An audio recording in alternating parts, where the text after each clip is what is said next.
दोस्तों अभी आप देख पा रहे होंगे आपके सामने ऑफिशियल नोटिफिकेशन है government of India ministry of communication department of post GDS selection 2024 को लेकर यह अपडेट आ चुकी है। 25 जून 2024 के डेट में ये नोटिफिकेशन जारी किए गए हैं। ये विभागीय नोटिफिकेशन है। यहाँ पर देखेंगे बताया गया है 2 यानी सेवा में all chief post master general यानी सभी मुख्य जो पोस्ट मास्टर जनरल है उनको लिखा गया है। साथ ही यहाँ पर देखेंगे general manager CEPT Bengaluru unit at Hyderabad इनको भी ये लिखा गया है। अब इसमें सब्जेक्ट देखेंगे तो क्लियर बताया गया है कि GDS ऑनलाइन एंगेजमेंट शेड्यूल जुलाई 2024 को लेकर ये नोटिफिकेशन लिखा गया है।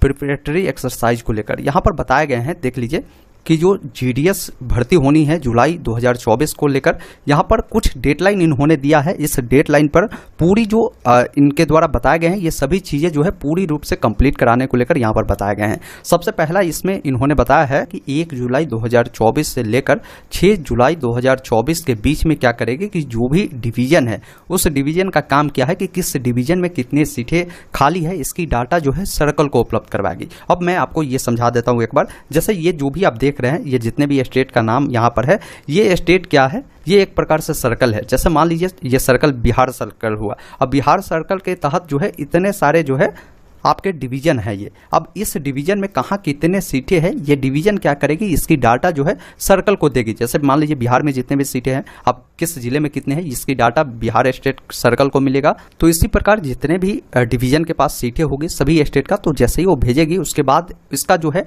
रीचेकिंग किया जाएगा। जो भी डाटा आएगा उसका रीचेकिंग 8 जुलाई 2024 तक कंप्लीट कर ली जाएगी।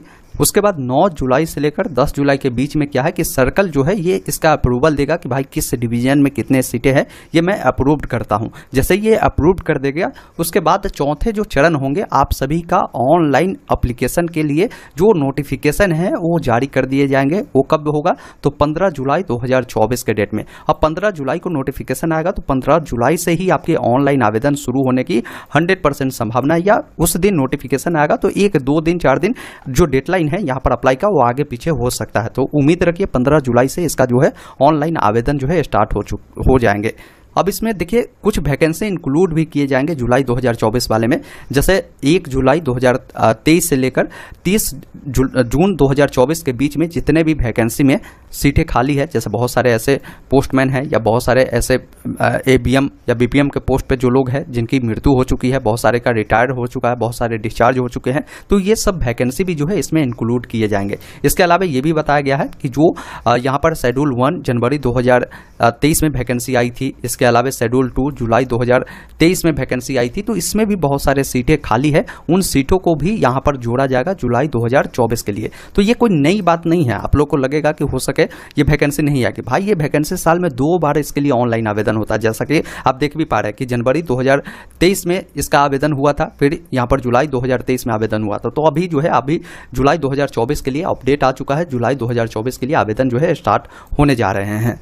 तो ये आप ऑफिशियल अपडेट समझ चुके होंगे। अब आइए मैं आपको और भी डिटेल जानकारी बताता हूं कि ये वैकेंसी जो है किन पदों पर होगी। तो देखिए यहाँ पर पोस्ट का नाम बताए गए हैं। वैकेंसी आपके जो होंगे ग्रामीण डाक सेवक जिसे GDS के नाम से जानते हैं, दूसरा BPM जिसे ब्रांच पोस्ट मास्टर के नाम से जानते हैं, और उसके बाद असिस्टेंट ब्रांच पोस्ट मास्टर ये BPM के पद पर होगी। अप्रॉक्स 35,000 के करीब में ये वैकेंसी रहने वाली है तीनों पद को मिलाकर। इस फॉर्म को भरने के लिए आपको अप्लीकेशन फी जनरल OBC WS वालों को 100 रुपये देने होंगे। बाकी SC ST कोई दिव्यांग होंगे कोई पैसा नहीं देना है, और फीमेल को भी कोई पैसा नहीं देना है। पेमेंट आपका ऑनलाइन माध्यम से net banking, debit card, credit card, UPI से एक्सेप्ट किए जाएंगे। अब बात करते हैं इस वैकेंसी के लिए आपकी उम्र क्या होनी चाहिए।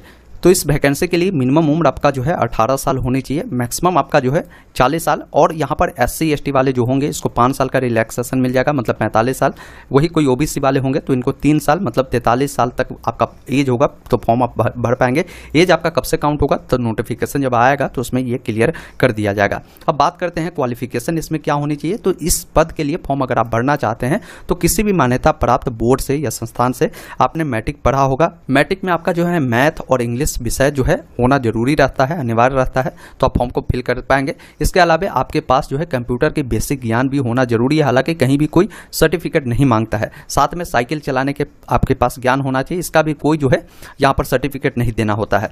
बाकी जहाँ से आप अप्लाई करेंगे वहाँ का जो लोकल लैंग्वेज है, स्थानीय भाषा है, उसकी जानकारी होनी चाहिए। जैसे मान लीजिए अगर आप बिहार से है और आप चाहेंगे कि भाई हम पंजाब से अप्लाई करना, तो पंजाब से आप अप्लाई करने के लिए पंजाब का जो लोकल लैंग्वेज पंजाबी है, तो पंजाबी आप जानेंगे तभी पंजाब से अप्लाई करेंगे। तो यही बेटर क्या होगा कि जिस सर्कल के आप है, जैसे बिहार के है तो बिहार के ही किसी डिवीजन से आप अप्लाई कर लीजिएगा, ये आपके लिए बेटर है। जहाँ का लोकल लैंग्वेज आप जानते हैं वहाँ से आप अप्लाई कर सकते हैं। अधिक जानकारी के लिए इनका जो नोटिफिकेशन आएगा उससे आप अवश्य पढ़ लीजिएगा। बहुत जल्द नोटिफिकेशन 15 जुलाई को जारी होने वाला है, तो उसमें देख लेंगे। अब इसमें सिलेक्शन प्रोसीजर क्या होता है तो समझ लीजिए। इसमें सिलेक्शन प्रोसीजर बहुत ही अलग प्रकार से होता है। देखिए, इसमें फॉर्म आप भरते हैं, फॉर्म भरने के बाद जितने भी बच्चे फॉर्म भरते हैं उन सबका क्या है कि 10th में जो भी परसेंटेज होता है उस परसेंटेज के अनुसार मेरिट बनती है। इस भर्ती की एक सच्चाई है मेरे भाई कि जिन बच्चों का अच्छा नंबर होता है 90%, किसी का 95%, किसी का 98-99% वाले बच्चों को जो है इसमें सिलेक्शन हो जाता है। बिहार बोर्ड वाले बच्चे होते हैं या यूपी वाले बच्चे होते हैं, यूपी बोर्ड का, तो उनका नंबर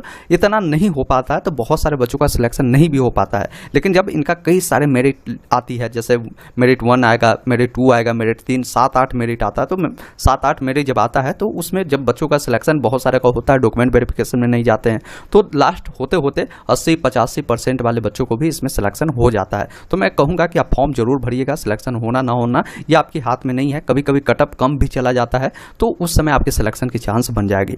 इसमें डॉक्यूमेंट वेरिफिकेशन, जिन बच्चों का यहाँ पर मेरिट में नाम आ जाता है उनको यहाँ पर डॉक्यूमेंट वेरिफिकेशन में बुलाया जाता है। अब डॉक्यूमेंट वेरिफिकेशन में बहुत सारे बच्चे छट जाते हैं क्योंकि वो गलत तरीके से अप्लाई करते हैं, तो वो छट जाते हैं। तो उस समय क्या होता है कि जो कम परसेंटेज वाले बच्चे होते हैं, 80-85 वाला को भी इसमें सिलेक्शन मिल जाता है। फिर आपका मेडिकल होता है, उसके बाद आपकी जो है ज्वाइनिंग प्रक्रिया करा ली जाती है। तो इसका बहुत ही शॉर्ट होता है सिलेक्शन प्रोसीजर, जिसके बारे में मैंने बताया। जब फॉर्म भरेंगे तो उस समय आपको कुछ डॉक्यूमेंट देने होंगे। डॉक्यूमेंट आपकी आधार कार्ड होगी, पैन कार्ड है तो पैन कार्ड दे सकते हैं। इसके अलावा जो भी आपकी शैक्षणिक योग्यता है, जैसे 10वीं है तो 10वीं की जो भी मार्कशीट है, सर्टिफिकेट है, वो आपको लगेंगे। जाति प्रमाण पत्र लगेंगे, पासपोर्ट साइज की फोटो लगेंगे, आपकी ईमेल आईडी, मोबाइल नंबर आपको लगने वाले हैं। बात करें इस पद के लिए सैलरी आपकी क्या होती है, तो देखिए बीपीएम पद पर अगर आपकी सिलेक्शन होती है तो आपको 12,000 से लेकर 29,380 रुपये तक आपकी सैलरी स्टार्टिंग रहेगी। वही अगर आपका सिलेक्शन बीपीएम पर होता है या डाक सेवक पे होता है तो आपकी 10,000 से लेकर 24,470 रुपये तक आपकी जो है सैलरी इसमें रखी जाती है। बाकी इस नोटिफिकेशन को डाउनलोड करने का लिंक ऑनलाइन अपडेट stm.in के वेबसाइट पर लेटेस्ट जॉब वाले सेक्शन में उपलब्ध करा दी जाएगी। यहीं से अप्लाई भी कर सकते हैं और बहुत सारे जॉब चलते हैं, उसके लिए भी आप अप्लाई कर सकते हैं जिसके लिए भी आप एलिजिबल है। तो इस वेबसाइट का भी आप विजिट करें ताकि हर अपडेट यहाँ भी आपको